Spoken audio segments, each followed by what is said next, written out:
Windows can't find the Shell Extension Library DLL. I'm Sophie Chen, a senior Windows support engineer, and I've prepared a guided solution to fix this critical library mismatch. Before the walkthrough for Shell Extension Library, note that a diagnostic resource for reviewing system references is linked below. This is the Shell Extension Library, a generic naming convention used by dozens of skinning or file manager utilities to store localized UI hooks for the Windows shell.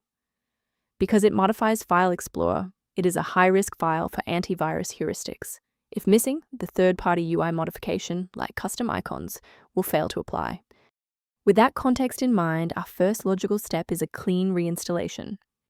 A missing Shell Extension Library DLL usually suggests that a failed update removed a critical piece of the Localized Shell Extension logic integration, so reinstalling the latest version of your software, where the error was shown, will automatically restore the library and update the registry links. When a fresh installer fails to clear the error, it typically points toward a deeper conflict within the Windows execution layer. A full system restart ensures that no background processes are currently locking the Shell Extension library file. A fresh boot allows Windows to reinitialize its library map from a clean state. Take a second to bookmark this page, or hit the like button before restarting. That way, you can easily resume this guide once your system has finished rebooting. If the software remains unresponsive after the reboot, we'll transition to manual environment synchronization. Feel free to pause the video during the sync process. Rebooting didn't re-establish the interface link, so we'll use a specific command to register the component. First, open command prompt as admin. Second, type regsvr32, followed by your file name causing the error, then hit enter. Why are we doing this?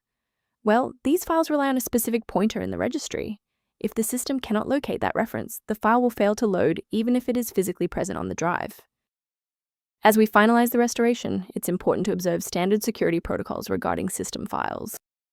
If you're attempting to register Shell Extension Library DLL yourself, be aware that manual file placement frequently leads to severe software layer conflicts and long-term data corruption.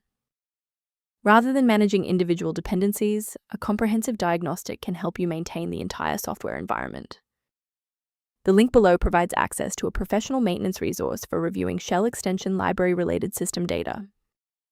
I'm Sophie Chen. If we successfully restored Shell Extension Library functionality for you today, liking this video helps other users find this solution. Subscribe for professional tech support.